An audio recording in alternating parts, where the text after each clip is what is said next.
Hello everyone and welcome. I'm Dr. Hubert Warzecki and I serve as Director of Undergraduate Studies for the Political Science Department. Throughout the presentation, I'm going to make use of our website.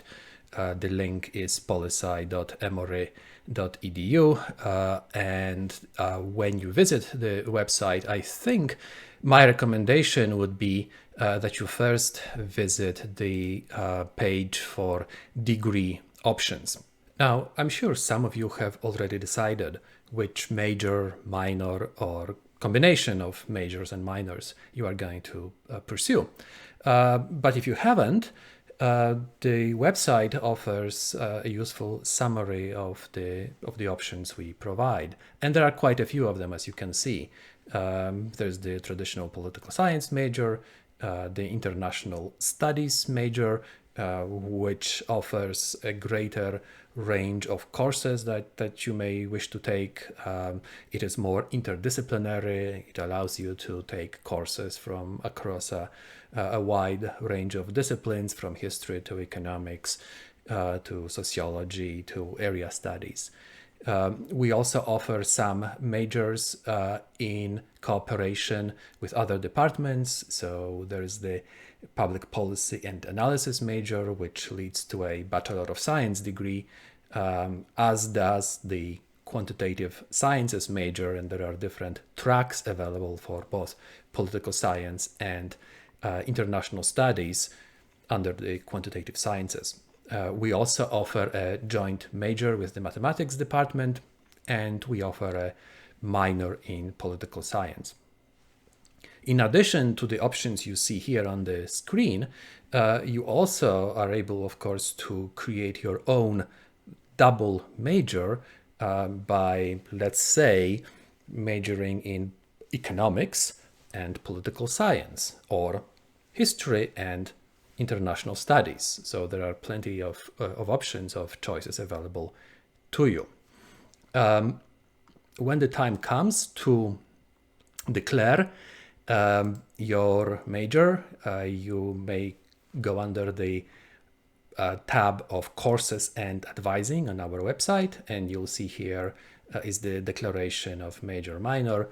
This will take you to a web page where you will be able to provide the necessary information. We also have this feature here, the curriculum tracks, which is intended for those of you who are still perhaps a little bit undecided.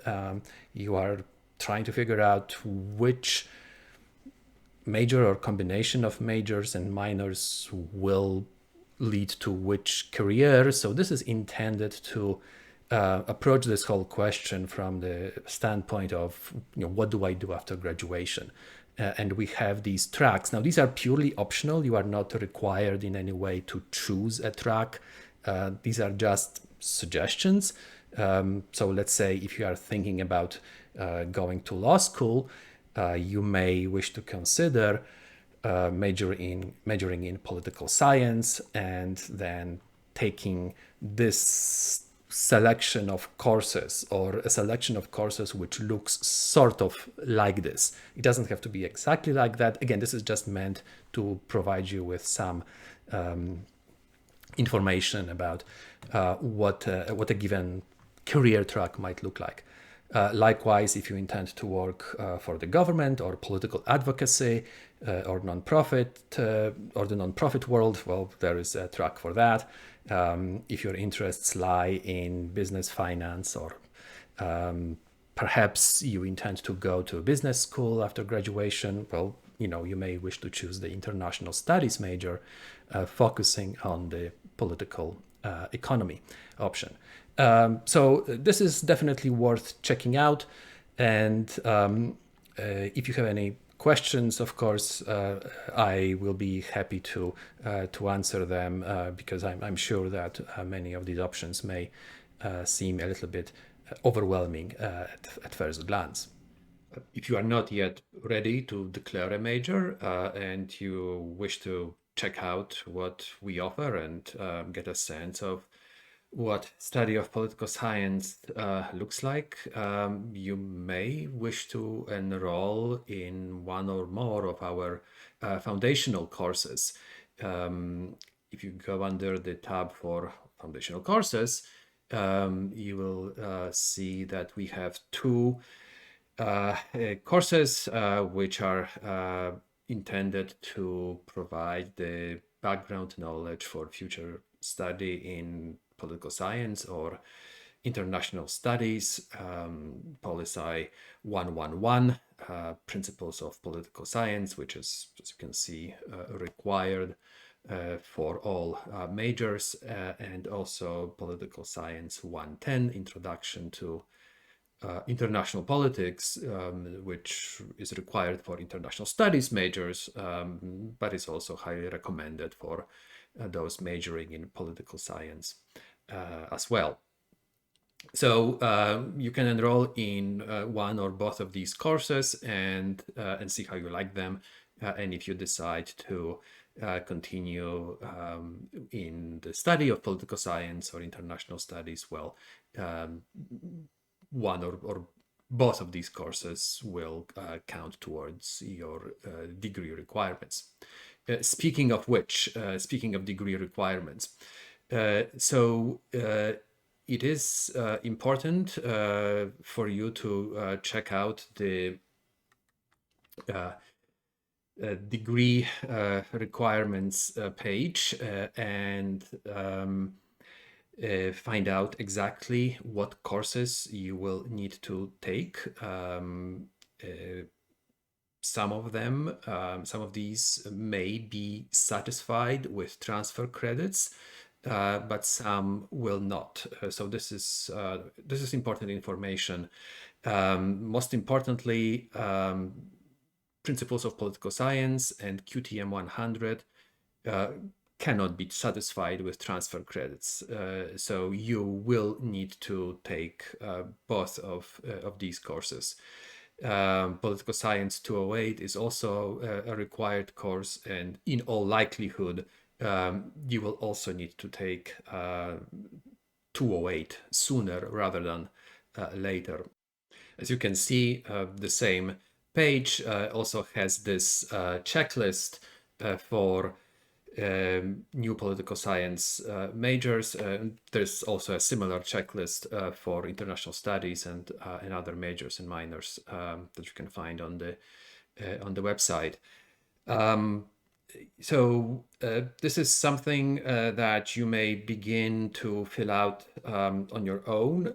However, we strongly encourage you to make an advising appointment with our undergraduate program coordinator, Amanda Hudson, or with me. And we will, either one of us will be happy to assist you. We'll work out a plan which will take into account whatever transfer credits you may have received.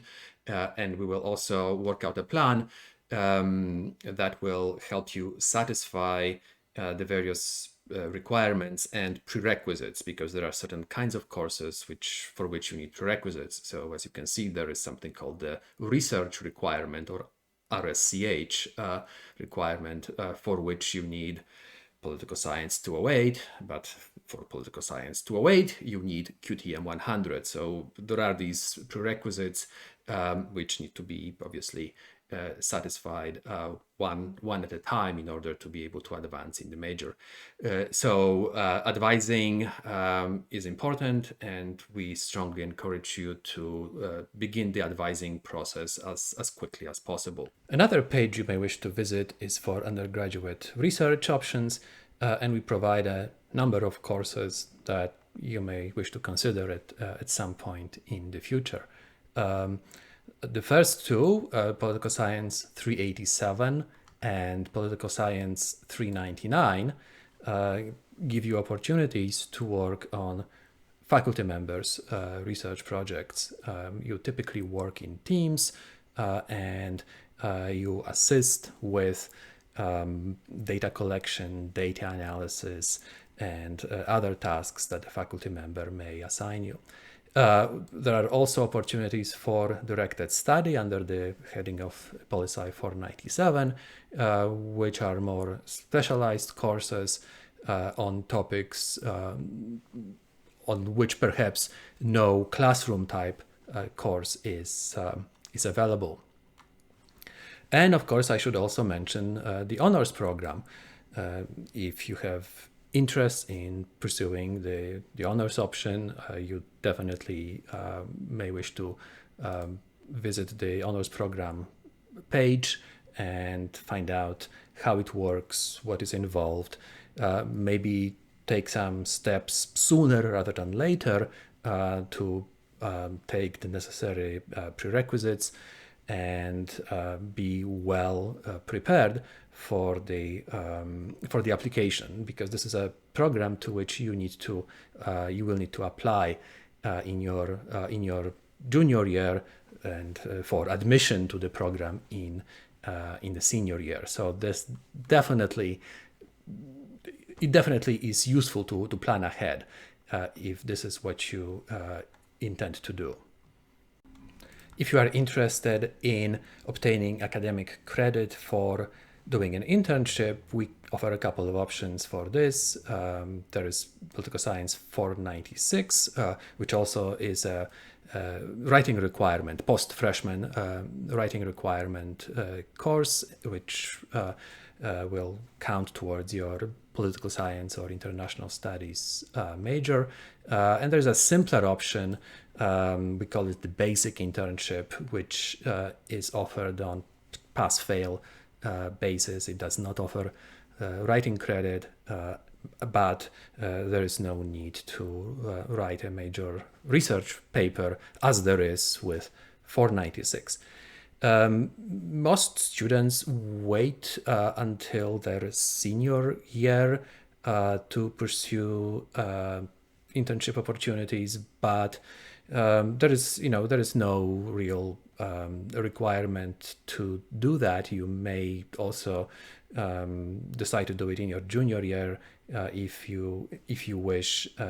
It definitely is helpful to keep an eye out for the opportunities we advertise in our email newsletters, whatever announcements of job openings, internship openings come into the department. We always post those on the in the newsletter. So that's pretty much it.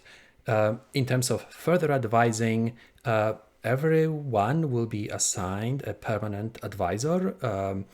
Once you arrive on the Atlanta campus, you'll be assigned a faculty member who will serve as your permanent advisor for the rest of your time in the undergraduate program. If you declare a political science or international studies major, but of course you can also reach out with questions to Amanda Hudson, who is our undergraduate program coordinator, if you have any questions about deadlines or specifics of declaring a major and so on. Or you can always reach out to me by email or by making a Zoom appointment. I will be happy to speak with you and answer any questions you may have. Thank you for watching, and I hope to see you on campus in the near future.